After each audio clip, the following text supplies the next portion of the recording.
अब तपाईँलाई बर्गर मनपर्छ स्यान्डविच मनपर्छ पिज्जा मनपर्छ भए चाहिँ त्यसलाई कम्बाइन गरेर यो स्यान्डविच इज भेरी गुड है त्यसपछि यहाँ पिज्जा पनि राम्रो छ यो कुन ठाउँ भन्दा गल्ली स्यान्डविच भनेर हुन्छ ठ्याक्क अब एक्ज्याक्टली कता जाने नियर बङ्गलामुखी टेम्पल बङ्गलामुखी टेम्पलको चाहिँ नियर छ त्यो गुगल म्यापमा पनि मजाले भेट्न सक्नुहुन्छ यसको पनि 2टा ब्रान्च रहेछ अब जुन ब्रान्चमा आए पनि हुन्छ तर हामी जुन ब्रान्चमा आयो त्यहाँ चाहिँ अलि हेरिटेज टाइपमा छ म भिडियोहरू हालिदिन्छु नि राम्रो छ बबाल छ ठाउँ चाहिँ जसलाई अब लोकल चिजहरू मनपर्छ होइन तिनीहरूलाई चाहिँ हेभन जस्तै हुन्छ फर्स्ट थिङ भनेको आउँदाखेरि ठाउँ हेर्ने वेटिङ गर्दा त्यसपछि स्यान्डविच खाने त्यसपछि जहिलेको यतैको कस्टमर एज लाइक वी हो हामी आएको यहाँ धेरै भइसक्यो एराउन्ड 2 वर्ष भयो मेबी 1.5 year 2 year 2 वर्ष जति भइसक्यो हामी यहाँ आएको त्यहाँदेखि यहीँको यहीँ कहीँ अब जहाँ जे खाए पनि चित्तै नबुझ्ने क्या यहीँ आएर खानुपर्ने अब यो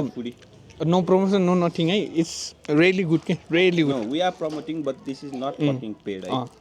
यस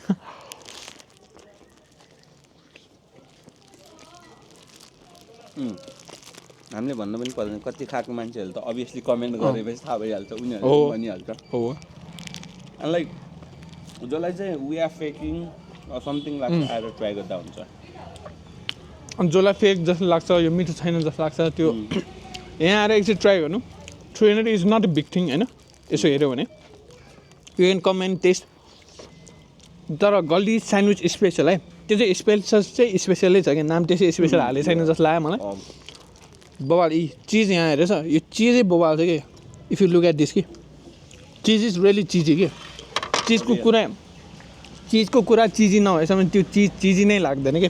अब हामी बर्गर खाने होइन पिज्जा खाने चिजको लागि हो नि त मेन एक किसिमले हुने ओहो चिजी होस् भनेर होइन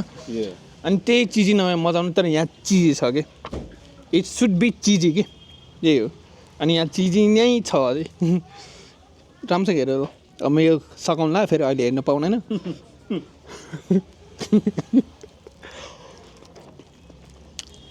कृपया आँखा चाहिँ नलाइदिनु होला पेट नदुखाइदिनु होला भोलिपल्ट मात्र हाल्ने हो रिक्स नै लिएनका बाबा फोटो पनि छ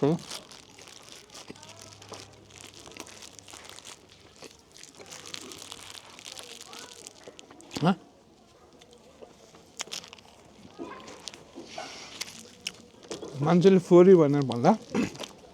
साँच्ची मिठ्छ क्या एकचोटि ट्राई गर